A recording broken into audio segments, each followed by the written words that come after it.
Hello, hello. I'm feeling dubiously optimistic about today's journal entry. If you guys don't know who I am JoshYouAre. What the hell is happening in the world right now? That's what I'm gonna say. It is about 30, 40 degrees today here in Australia, just the average day. For those people in America, it's Celsius. For Fahrenheit, that is just really hot, by the way, if it wasn't clear, because it's Australia.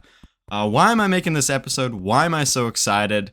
Well, two things. First of all, Stranger Things finished, and the fan base right now is absolutely delusional. The ending was so bad that the Duffer Brothers, the directors themselves, stated a bunch of these, redundant theories or bad things and told the audience that half the ending is up to interpretation. And then people are saying that there's a ninth secret episode. How do you write an ending so bad that your fan base thinks there is another episode coming?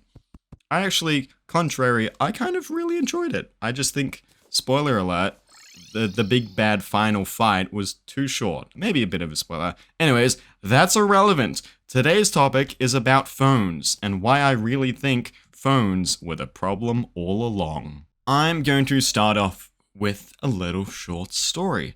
When I was a little baby child, many, many years ago, I'm actually not that old, I was super into what the hell am I saying? Super into computers. I remember the big fat computers. I remember playing this rocket game on this. I don't know. Big fan of Roller Coaster Tycoon. Love that game. Any of the Flash games, like the early 2000s Flash games. Oh my gosh, I eat that up. Then came along the iPhone and the iPods. I got an iPod Touch 5 as my own personal one. I remember the first one coming out. My older brother came out. There were OG DSs were great. But yeah, look, the iPhone really did change everything. Nowadays, everyone has a lovely 50 bajillion inch sized phone. A really big irk of mine is, why the hell are phones so big nowadays? I just don't understand it. I have an iPhone 15 Pro. I like it. It's a good size. Anything bigger than 6.1 inches, I'm gonna cry. The real challenge we face nowadays is we are glued to TikTok, glued to Instagram. Call me performative, I don't have TikTok. Except I'm addicted to Instagram Reels, so it doesn't really count. But I just kind of hate it. I wake up, the first thing I check is my phone. I shower, get ready, get dressed, go to work on my commute. What do? I check my phone. Cross work, notifications, I check my phone. On the way home, on my commute, I check my phone. Oh, you know what? It's an hour before I get into bed. Oh, I'm in bed now. What do I do for the next hour? I'm on my phone. I'm looking at what's my current rabbit hole I'm going down? Coffee machine reviews. Look, I have an admission to make. I am seriously addicted to coffee right now, and just making coffee. Okay, that's a tangent for another day about hobbies, why you should get into hobbies. But yeah, I have a very clear problem with phones. I have an addiction. Hello, internet. I am like everyone else. I have an addiction to a phone. So what exactly is the problem with my phone addiction? Well, like many, my screen time is looking a little too radical. Many hours. I mean, probably not as radical as many other people. But I want to read more this year. I made a goal setting video. I'm going to read more. I actually started to read yesterday on the bus. What am I reading? I am reading something wank. I am reading Marcus Aurelius Meditations. That's another admission. I like self-help books. Oh my god, I'm sounding terribly cringe. That's okay. But yeah, look, I have a plethora of books on my list, but I think, for one, reading before bed and reading on the commute is an easy way to do something a little more productive. Crosswords as well, and Sudoku. Doing that during my lunch breaks as well. I was flicking through the newspaper and just oh, I can do a crossword. That makes me feel smart when I can understand a clue. There are so many more things that we can do than just be glued to our phone, and it kind of really pisses me off when I realize that I've just been sitting there for an hour doing nothing. So what's the actual solution to stopping the phone addiction?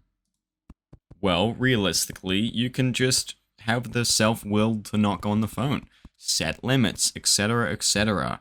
My friend actually decided to get a dumb phone for a month, like a flip phone, and he lasted about a month because modern day flip phones, or just like flip phones from the past, don't really have all the capacities you really need nowadays because everything's online. It's a cashless society. You need access to your bank account, maps. I mean, you can do a directory, you can do like a literal map, but we are so attached to these phones that we just need them.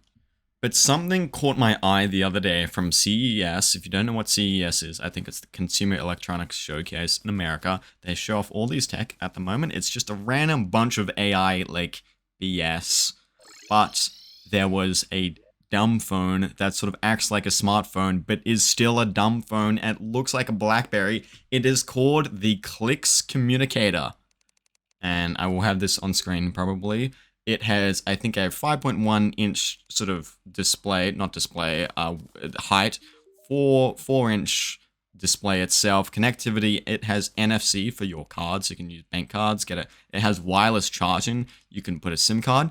The audio jack is back. There's 256 gigabytes on board with micro SD for expandable storage. You can get 5G on it. And there's like a stripped down version of Android 16, but you can still install Android apps. I mean, it just looks like the perfect dumb phone that I genuinely kind of really want.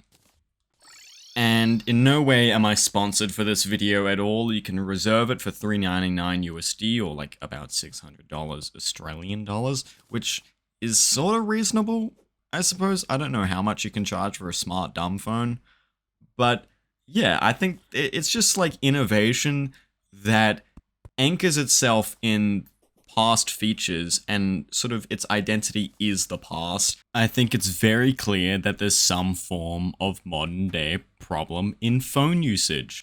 We have probably rising isolation, rising loneliness, rising like inability for soft skills and speaking to people. It's just a little bit ridiculous. I really wish there was some way that would immediately resolve at least my personal distraction. I feel like I have quite a good network of friends, of people I can reach out to if I feel lonely or uncomfortable. But I think for others, I definitely feel them, especially post-pandemic. There was certainly this chat that I had recently that was about the pandemic itself is almost like a time divide, pre-post pandemic. And it's kind of real. I feel like since the pandemic, I have experienced brain fog and I can't sort of think clearly, see clearly. I'm really trying to get into a better mental state. I think I'm doing fantastic recently. It was a struggle going beyond, studies, etc., everything when it was lockdown. But yeah, I think nowadays it's just hard to build that system up if you didn't already have a strong system to begin with. And how exactly do you do that? I know for me, I like to host a lot. I like doing board game nights where we actually people are in person instead of playing games online. Obviously, I still game a lot. I'm gaming right now as we speak, probably, I think.